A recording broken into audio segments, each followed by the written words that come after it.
I am Liam Dance, and this is Cosmology 401, Photons and Entanglement. We all experience photons every day. Photons are the particles of light and radiant heat.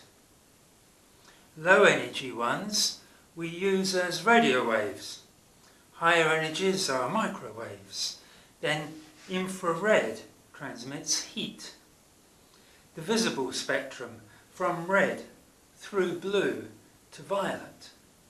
Then ultraviolet that gives us sunburn, and X-rays are even higher energy. We call these things waves, but waves don't really exist. If you look closely enough, a wave is just a sequential movement of particles. Like a Mexican wave at a sporting event. When you are part of it, you just stand up and then sit down. It only looks like a wave when you see it from far enough away. But first, I have to explain entanglement.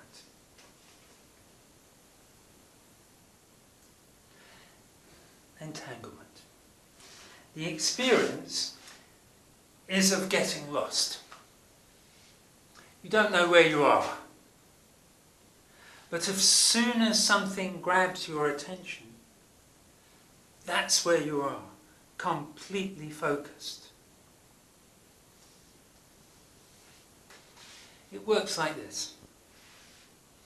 Whenever something is created in a single process, the pieces involved are linked.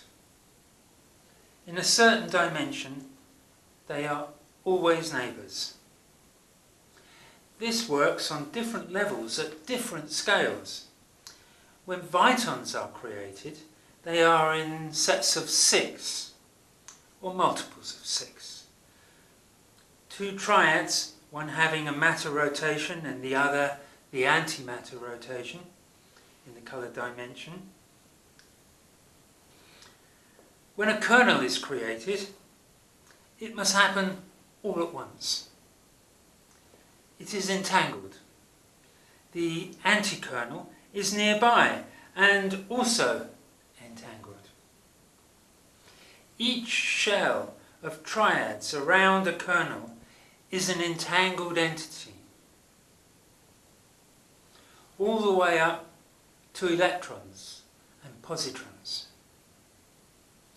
Buckyballs are entanglements of carbon atoms. Photons are entanglements of rays.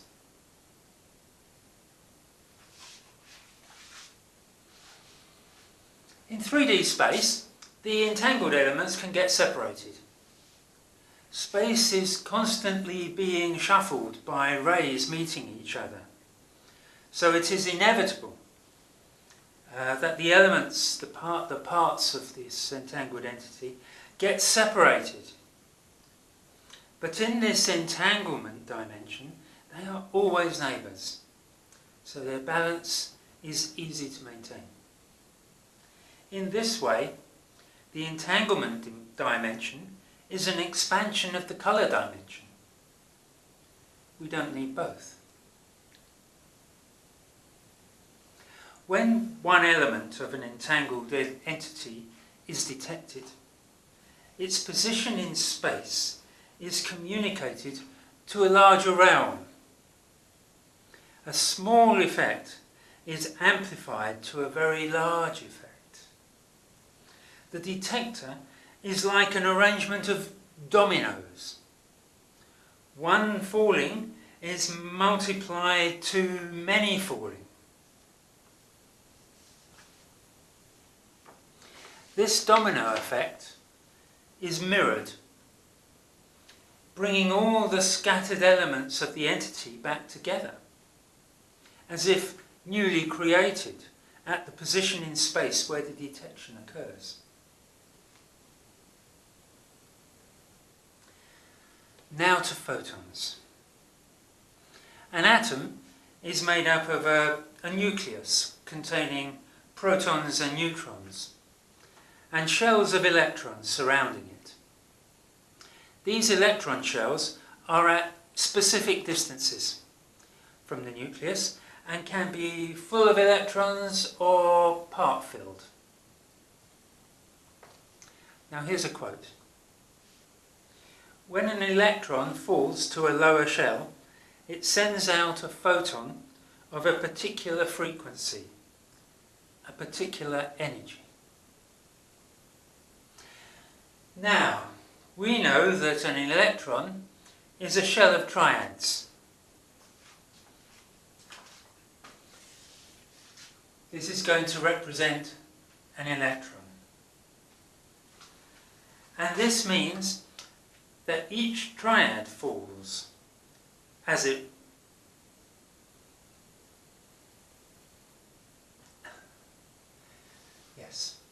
So when the electron falls, it means that each triad falls. And as it falls, it rotates and sends out rays, a sequence of rays, an entangled sequence of rays. The further the triad falls, the more rays are in this photon, and the greater its energy. There are lots of triads in an electron, about 10 to the 20. So when an electron falls to a lower shell, it sends out 2 times 10 to the 20 photons in an expanding spherical wavefront. It's 2 times 10 to the 20 because each triad, as it rotates, sends out a ray this way and a ray that way.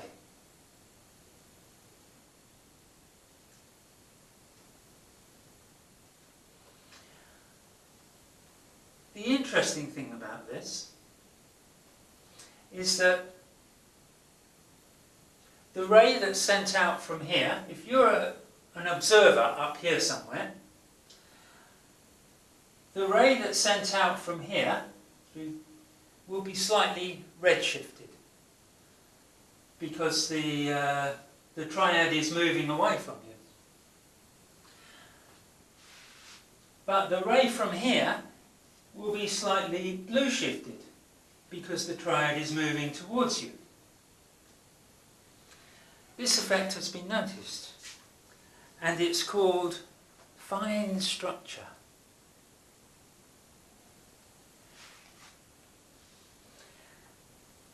Here's another quote. When an electron and positron annihilate, 2 high-energy photons are emitted. In this case, the electron and positron are free of their nuclei, spherical shells with no centre. They are highly attracted to each other, the colliding rays moving space from between them. Another effect of entanglement is that one element cannot be annihilated without all the elements being annihilated. So these shells have to interpenetrate each other. This is our electron.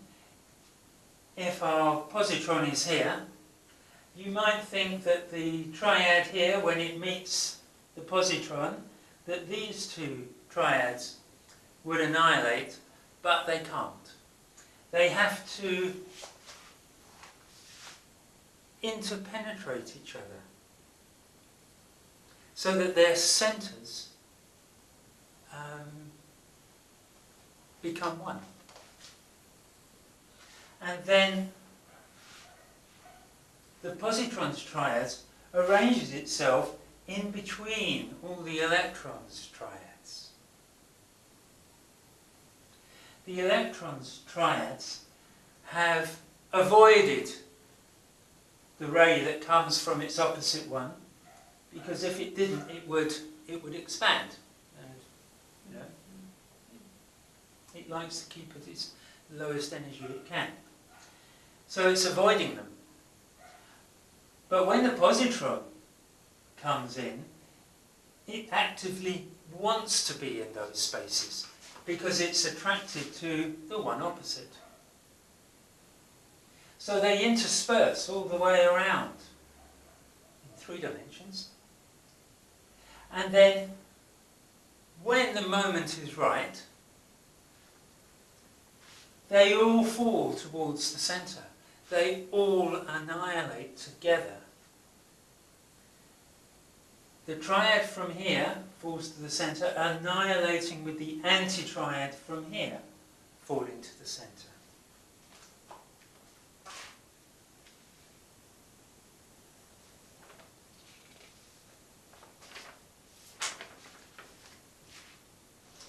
This is a long fall. So the photons are high energy, 2 times 10 to the 20 of them. And also the same number of antiphotons. Because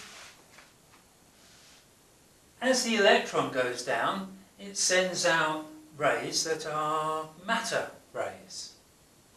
But when the positron ones go down, it sends out rays that are antimatter rays. So the annihilation effect produces both photons and antiphotons. So whereas electrons emit photons, they only absorb antiphotons, which pull the triads into a higher shell. If you have an antiphoton coming in, then it will attract these, it will pull them, it will be absorbed into it.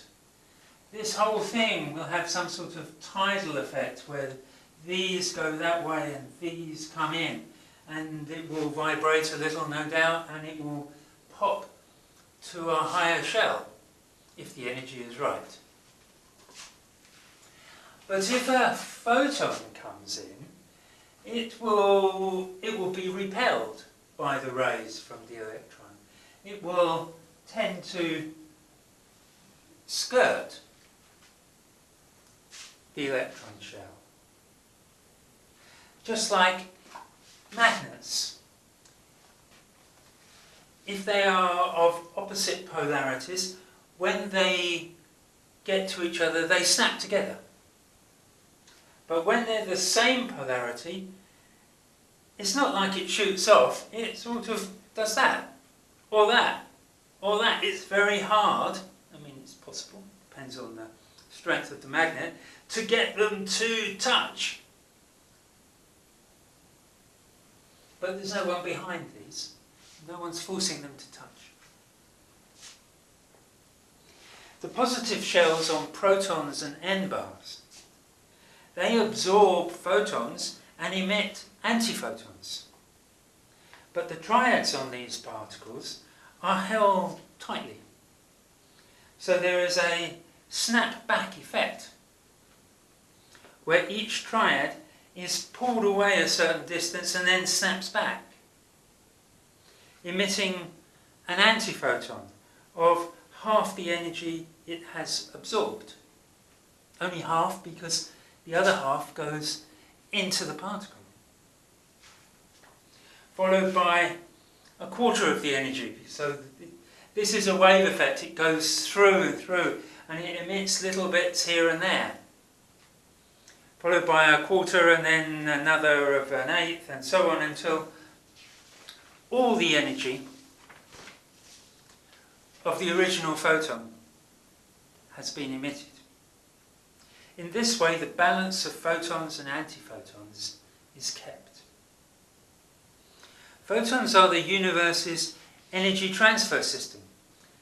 They live for only a subjective moment before being absorbed. Absorption and re-emission changes the colour rotation and the packet size.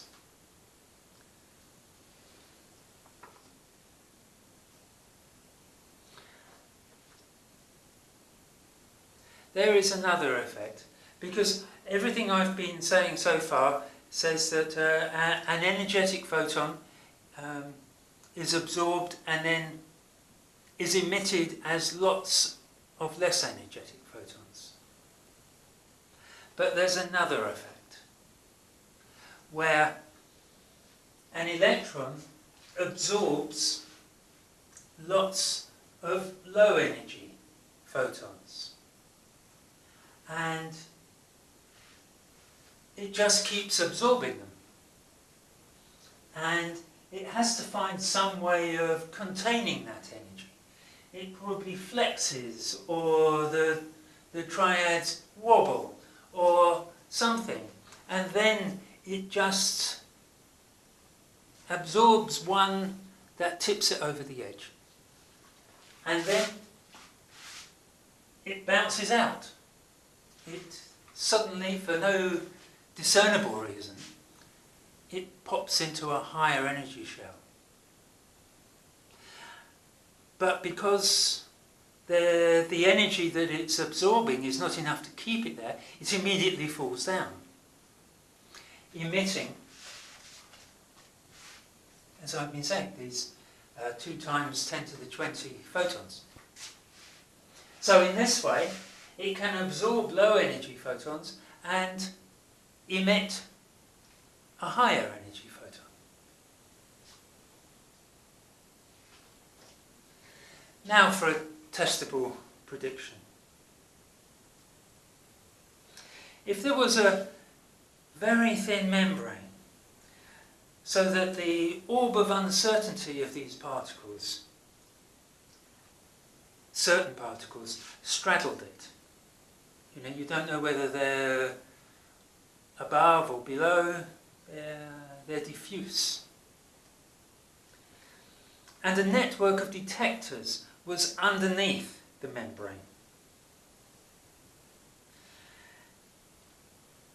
Then, if you power on these detectors, sort of raising all those dominoes up, then all the particles would be materialized underneath.